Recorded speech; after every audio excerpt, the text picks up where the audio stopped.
अस्सलामुअलैकुम, वेलकम है आप सभी का जेके बूपी की प्रिपरेशन सीरीज़ के इस अगले पार्ट में। कल हमने 20 एमसीक्यूज़ की प्रैक्टिस करी थी। कल मैंने आपको जो जीएनएम एएनएम और पैरामेडिकल डिप्लोमा कोर्सेज़ का आपका एंट्रेंस है, चाहे 10th बेस हो चाहे 12th बेस हो, उसकी हमने प्रिपरेशन सीरीज़ स्टार्ट करी थी। पहला कंपोनेंट हमने यहाँ पे बायोलॉजी आपका उठाया है, यूनिट 1 लाइव प्रोसेस चल रहा था। कल 20 क्वेश्चन को हमने किया था और आज हम नेक्स्ट पार्ट करेंगे, तो इसमें 20 क्वेश्चन को करेंगे, तो इसके साथ साथ आपका ये वाला यूनिट कम्प्लीट हो जाएगा। आफ्टर दैट हम जब वो फिर बाकी यूनिट्स पे चलेंगे। और साथ में आपको मैं बता दूं कि आपका जो 10th base paramedical diploma courses हैं, एफएमपीएचडब्ल्यू एमएमपीएचडब्ल्यू, उसकी भी एप्लीकेशन फॉर्म्स आ चुके हैं। रजिस्ट्रेशन आपकी आज से स्टार्ट हो चुकी है और साथ में आपका उसमें भी सिलेबस यही है और 12th बेस डिप्लोमा के भी फॉर्म आपके कुछ डेज़ के बाद यहाँ पर रिलीज़ कर दिए जाएंगे। बहरहाल ये चीज़ें होती रहेंगी, तो हम यहाँ पे अपनी प्रिपरेशन सीरीज़ को स्टार्ट कर लेते हैं। लेकिन उससे पहले अगर आप ये वीडियो पहली बार देख रहे हैं तो चैनल को सब्सक्राइब करके रख लेना, साथ में टेलीग्राम और व्हाट्सएप ग्रुप ज्वाइन करके रख लेना, लिंक आपको डिस्क्रिप्शन में मिल जाएगी। तो चलिए शुरू कर लेते हो। देख लेते हैं यहाँ पे जीएनएम एएनएम और 12th base 10th base paramedical diploma courses की इस प्रिपरेशन सीरीज के बारे में। जेके वो भी बीएस नर्सिंग के लिए अलग है, बी फार्मेसी के लिए अलग सिलेबस है। ये सिर्फ और सिर्फ डिप्लोमा वाले बच्चों के लिए ये प्रिपरेशन सीरीज हम स्टार्ट कर रहे हैं। तो कल हमने 20 क्वेश्चन तक यहाँ पे कंप्लीट किए थे। आज क्वेश्चन नंबर 1 आज की सीरीज का, यानी कि क्वेश्चन नंबर 21 आपका है, the exchange of gases in lungs occurs in, ठीक, यानी कि जो लंग्स होती हैं हमारी, उनमें गैसेस एक्सचेंज होता है। तो किस पार्ट में होता है? क्या वो ब्रोंकाई में होते हैं, ट्रैकिया में होता है, अल्वियोली में होता है या लैरिंक्स में होता है? तो ये सब आपको पता ही होगा कि जो अल्वियोली होते हैं, जो सैक लाइक स्ट्रक्चर्स हमारी लंग्स में होते हैं, उन्हीं में जब वो गैसेस एक्सचेंज हो जाता है, जिसमें कार्बन डाइऑक्साइड और ऑक्सीजन एक्सचेंज हो जाता है, फिर कार्बन डाइऑक्साइड जब हम वापस एक्सहेल कर लेते हैं अपनी बॉडी से। तो जब आपने डाइजेशन या रेस्पिरेशन सिस्टम पढ़ा होगा तो आपको पूरा का पूरा पता चल गया होगा। तो बहरहाल इसका राइट आंसर आपका रहेगा अल्वियोली। इसके बाद नेक्स्ट क्वेश्चन यहाँ पे आपका है question number 22, haemoglobin is present in, ठीक, हेमोग्लोबिन जो है वो प्रेजेंट होता है कहाँ पे? डब्ल्यूबीसी यानी कि व्हाइट ब्लड सेल्स में होता है, प्लाज्मा में होता है, रेड ब्लड सेल्स में होता है या प्लेटलेट्स में होता है? तो हेमोग्लोबिन कहाँ पे प्रेजेंट होता है? क्वेश्चन नंबर 22 का आंसर क्या रहेगा? हेमोग्लोबिन की अगर मैं बात करूँ तो ये रेड कलर पिगमेंट होता है हमारे ब्लड में, जिसकी वजह से हमारा जो ब्लड होता है वो रेड कलर का दिखता है। जैसे प्लांट्स में क्लोरोफिल ग्रीन कलर का पिगमेंट होता है, जिसकी वजह से मैक्सिमम प्लांट्स हमें ग्रीन कलर के ही दिखते हैं। तो उसी तरह से जो ब्लड है उसमें हेमोग्लोबिन प्रेजेंट होता है, जिसकी वजह से हमें जो ब्लड है वो रेड कलर का दिखता है। अब ये जो हेमोग्लोबिन है ये प्रेजेंट होता है आरबीसीज यानी कि रेड ब्लड सेल्स में प्रेजेंट होता है। White blood cells, plasma, platelets, ये सभी ब्लड के कंपोनेंट्स होते हैं, लेकिन हेमोग्लोबिन जो है ये प्राइमरली प्रेजेंट होता है कहाँ पे? आरबीसीज में। वाइट ब्लड सेल्स जो होता है ये वाइट कलर का होता है, ठीक। उसके बाद प्लाज्मा, प्लेटलेट्स जो है वो इनका अलग काम यहाँ पे होता है, ठीक। तो आरबीसीज या हेमोग्लोबिन का ही काम होता है ये ऑक्सीजन को लेके डिफरेंट बॉडी के पार्ट से डिफरेंट बॉडी के सेल्स में उसको ट्रांसपोर्ट कर लेता है। उसके बाद क्वेश्चन नंबर 23 यहाँ पे है, the transportation of food in plants occurs through, ठीक। जो ट्रांसपोर्टेशन होता है प्लांट्स में फूड का, वो किसके थ्रू होता है? क्या वो जाइलम के थ्रू होता है, फ्लोएम के थ्रू होता है, कैम्बियम के थ्रू होता है या कॉटेक्स के थ्रू होता है? तो किस पार्ट के थ्रू ट्रांसपोर्टेशन ऑफ फूड होता है प्लांट्स में?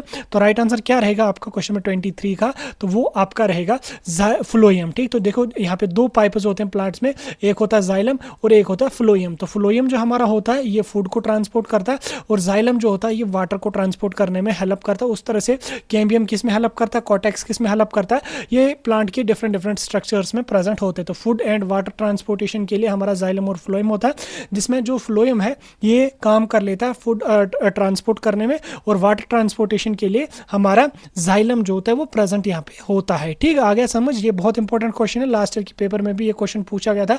अब इसी टाइप के बेसिक क्वेश्चन ही आपको जेके वो भी पूछती है, वहां से आपको बिल्कुल भी एडवांस लेवल के क्वेश्चन नहीं आते हैं। यही बेसिक है, 10th का सिलेबस है तो ऑब्वियसली इसी टाइप के ही क्वेश्चन बनेंगे यहाँ पे। तो क्वेश्चन नंबर 24 यहाँ पे है, water is transported in plant by, अभी मैंने आपको बोला जाइलम और फ्लोएम, तो वाटर किससे ट्रांसपोर्ट होता है? वो जाइलम से होता है। फूड किससे ट्रांसपोर्ट होता है? वो फ्लोएम से होता है, ठीक। स्टोमेटास में क्या होता है, लेंटिल्स में क्या होता है, ये हम आगे चल के पढ़ेंगे। उसके बाद क्वेश्चन 25 यहाँ पे, ट्रांसपिरेशन ऑकर्स थ्रू, ट्रांसपिरेशन जो प्लांट्स में होती है वो किसके थ्रू होती है?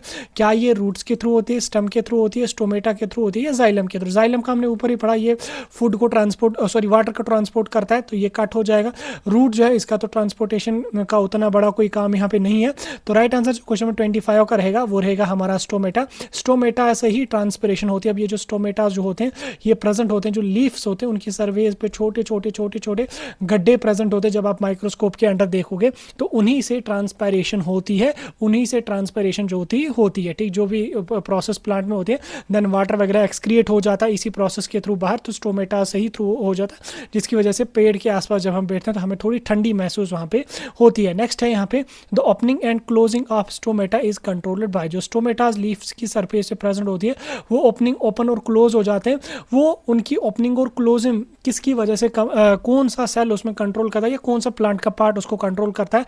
क्या गार्ड सेल्स कम कंट्रोल करते हैं, जाइलम, फ्लोएम, एपिडर्म्स कंट्रोल करते हैं? तो राइट आंसर जो आपका रहेगा क्वेश्चन नंबर 26 का, that will B A part, यानी कि गार्ड सेल्स जो होते हैं ये प्रेजेंट होते हैं स्टोमेटा के आसपास, यही कंट्रोल करते हैं कि स्टोमेटा की ओपनिंग और क्लोजिंग। ठीक, double circulation in humans means, ठीक, डबल सर्कुलेशन आपने पढ़ी होगी, तो डबल सर्कुलेशन जो ह्यूमंस में होती है उससे क्या मतलब होता है? क्या ये 2 हार्ट्स उसमें होते हैं, 3 हार्ट्स होते हैं या कुछ और होता है? तो डबल सर्कुलेशन की अगर हम बात करेंगे तो इसका मतलब होता है कि blood passes twice through the heart in one cycle. ठीक, ब्लड जो है वो 2 बार हार्ट से पास होता है इन वन साइकिल। जैसे ये हार्ट है, इसमें यहाँ से जब वो ऑक्सीजनेटेड ब्लड आएगा, निकलेगा, देन उसके बाद यहाँ पे जो है लंग्स हमारी ऑक्सीजन ले लेंगे और यहाँ पे फिर ऑक्सीजनेटेड ब्लड आ जाएगा, यहाँ से डीऑक्सीजनेट जाएगा, यहाँ से ऑक्सीजनेट आ जाएगा, तो इसी को हम डबल सर्कुलेशन कहते हैं। ज़्यादा हम इसको डीप में यहाँ पे नहीं जाएंगे। उसके बाद largest artery of human body is, largest artery जो ह्यूमन बॉडी की होती है वो कौन सी होती है? क्या वो पल्मोनरी आर्टरी होती है, क्या वो वेना कावा होता है, या रीनल आर्टरी होता है, या ऑर्टा होता है? तो पल्मोनरी वेन आर्टरी जो होती है ये लंग्स से होती है हमारी। वेना कावा जो होता है ये 2 टाइप के होते हैं, एक सुपीरियर वेना कावा, एक inferior vena cava. Superior vena cava जो है वो बॉडी के ऊपर वाले हिस्से से ब्लड ट्रांसपोर्ट कर रहा है और इन्फीरियर वेना कावा बॉडी के नीचे हिस्से से होता है। रीनल आर्टरी जो होती है ये भी हार्ट से ही निकलती है। तो जो लार्जेस्ट आर्टरी होती है ह्यूमन बॉडी की तो वो होती है ऑर्टा। ठीक, ऑर्टा जो होता है ये लार्जेस्ट आर्टरी है ह्यूमन बॉडी की। तो ये क्या काम करती है? ये ब्लड के I think left side, I think क्या मतलब लेफ्ट ऊपर ऑरिकल्स होते हैं, नीचे वाला जो है वो वेंट्रिकल्स होते हैं। तो लेफ्ट वेंट्रिकल से जो होता है जो निकलती है, जो ऑक्सीजनेटेड ब्लड ले जाती है, तो वो हमारी होती है ऑर्टा। और राइट वाले से जो निकलती है, राइट वेंट्रिकल से जो निकलती है वो होती है हमारी आर्टरी। ठीक, वो हमारी होती है आर्टरी। ठीक, तो ऑर्टा जो है ये हमारी जो है वो मतलब लार्जेस्ट आर्टरी है ह्यूमन बॉडी की। निकलती कहाँ से? ये लेफ्ट वेंट्रिकल से निकलती है। ठीक, तो राइट ऑरिकल में आता है vena cava, superior inferior vena cava, और उसके बाद यहाँ पे लेफ्ट में यहाँ से आ जाता है, या कंफ्यूज हो जाता है इंसान, बहरहाल छोड़ो इसको, कंफ्यूज हो जाओगे। तो लेफ्ट में आ जाएगा यहाँ पे superior inferior vena cava, right में आ जाएगा ये चीज़ें। तो बहरहाल उसके बाद नेक्स्ट यहाँ पे deoxygenated blood is carried to lungs by, जैसे मैंने आपको ऊपर ही बोला कि जो ऑक्सीजनेटेड डबल सर्कुलेशन जब आप पढ़ेंगे तो आप ये चीज़ें समझेंगे। तो डीऑक्सीजनेटेड ब्लड जो है लंग्स में कहाँ से आता है? क्या ऑर्टा लाती है? तो ऑर्टा तो नहीं लाती है। अभी मैंने आपको बोला कि ऑर्टा जो है वो लेफ्ट वेंट्रिकल से जो निकलती है ऑक्सीजनेटेड ब्लड लेती है। वेना कावा जो है ये लेती है पल्मोनरी आर्टरी या पल्मोनरी वीन। तो कौन सी डीऑक्सीजनेटेड ब्लड कैरी करती है लंग्स में? तो वो हमारी होती है पल्मोनरी आर्टरी। ठीक, आर्टरी का क्या काम होता है? ये डीऑक्सीजनेटेड ब्लड ले जाती है कहाँ से?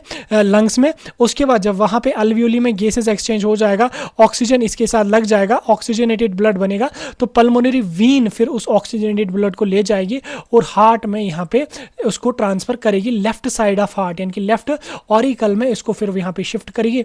लेफ्ट ऑरिकल से फिर इस तरीके से जाएगा और देन उसके बाद वेना का इसमें ऑर्टा से निकल कर आ जाएगा बाहर। ठीक, उसके बाद excretion in plants occurs mainly through, excretion जो प्लांट्स में होती है वो कहाँ से होती है? क्या वो रूट से होती है, लीव्स से होती है, diffusion and storage in vacuole से होती है, या किडनीज से होती है? देखो प्लांट्स की बात हो रही तो ऑब्वियसली किडनीज का तो कोई रोल यहाँ पे नहीं, ये ऑप्शन यहीं से एलिमिनेट हो गया। तो राइट आंसर जो हमारा रहेगा that will B diffusion and storage in vacuoles. Diffusion and storage in vacuoles, इसी की वजह से प्लांट्स में जो है हमें एक्सक्रिएशन देखने को मिलती है। उसके बाद नेक्स्ट है यहाँ पे the waste product of photosynthesis is carbon dioxide, oxygen, glucose या एटीपीज। ठीक, तो वेस्ट प्रोडक्ट की यहाँ पे बात हो रही है। तो वेस्ट प्रोडक्ट क्या होता है?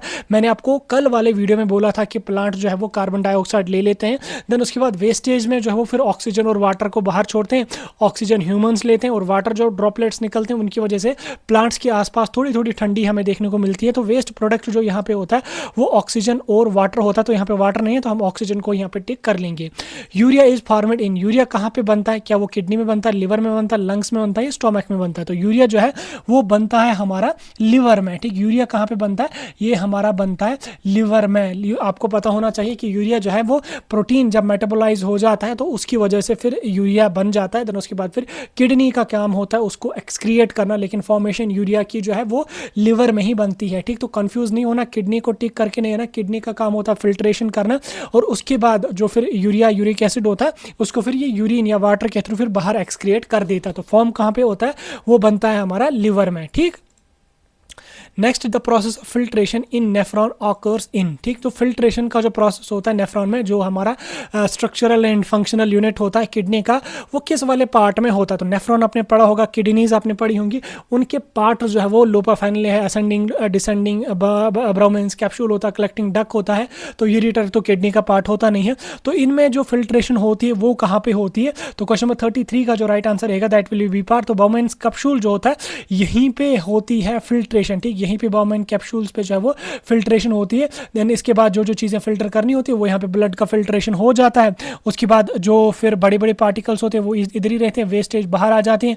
देन उसके बाद जो है वो फिर यहाँ से कुछ और मॉलिक्यूल्स इसमें ऐड हो जाते हैं, फिर एब्जॉर्ब भी हो जाता है, फिर जो बचेगा वो एक्सक्रीट बाहर हो जाता है। तो यूरिटर तो पार्ट ही नहीं है इसका, तो ये यूरिनरी सिस्टम का है, ठीक। उसके बाद moment of food in phloem is called as, moment of food in phloem उसको क्या कहते हैं, प्लांट्स में जो फ्लोएम का काम होता है फूड को ले जाना, तो उस प्रोसेस को क्या कहते हैं, तो क्या कहते हैं उस प्रोसेस को, तो उस प्रोसेस को कहते हैं ट्रांसलोकेशन, ट्रांसलोकेशन उसको कहते हैं।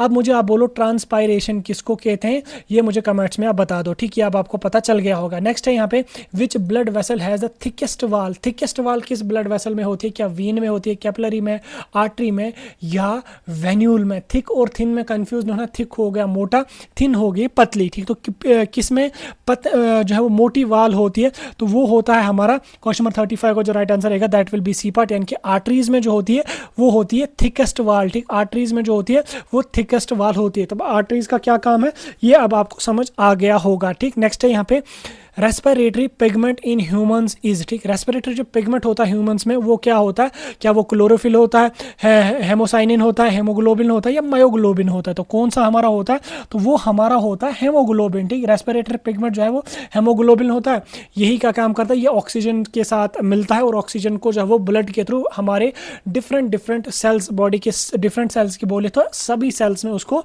ट्रांसपोर्ट करने में हेल्प कर लेता है, ठीक। ऑक्सी हेमोग्लोबिन ये बन जाता है, देन उसके बाद ट्रांसपोर्टेशन हो जाती है।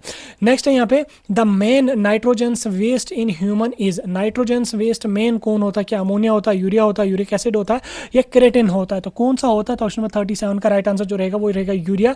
यूरिया जो होता है ये नाइट्रोजन्स वेस्ट होता है और मेन नाइट्रोजन्स वेस्ट होता है वो होता है यूरिया। उसके बाद reabsorption of useful substance occurs in, ठीक। अभी मैंने आपको बोला जब नेफ्रॉन का जब मैंने आपको समझा दिया, जो बाउमेंस कैप्सूल होता है यहाँ से फिल्ट्रेशन हो जाती है, देन उसके बाद फिर जब वो कलेक्टिंग डक में चला जाता है, फिर loop finally ascending descending loop है ना, उससे आगे चला जाता है। तो इस प्रोसेस के दौरान काफ़ी सारी चीज़ें रीअब्जॉर्ब हो जाती हैं और कुछ चीज़ें जो होती हैं वो उसमें फिर ऐड कर दी जाती हैं। उसके बाद फिर जो फाइनल पे बचेगा उसको एक्सक्रिएट किया जाता है। तो अब यहाँ पे रीअब्जॉर्प्शन कहाँ से होता है, तो राइट आंसर क्या रहेगा आपका क्वेश्चन नंबर 38 का जो राइट आंसर रहेगा, यहाँ पे भी दो ऑप्शन है, क्या रीनल ट्यूब्यूल है और ब्लैडर है। तो राइट आंसर रहेगा वो आपका रहेगा रीनल ट्यूब्यूल। रीनल ट्यूब्यूल क्या काम करता है, यहाँ पे रीअब्जॉर्प्शन भी होती है और कुछ मॉलिक्यूल्स को रीनल ट्यूब्यूल ऐड भी करता है यूरिन में, ठीक। तो यूरिन में ऐड करके उसको फिर बाहर एज ए यूरिन तो उस टाइम नहीं होता, वो वेस्टेज एज ए वेस्टेज बाहर एक्सक्रिएट कर देता है।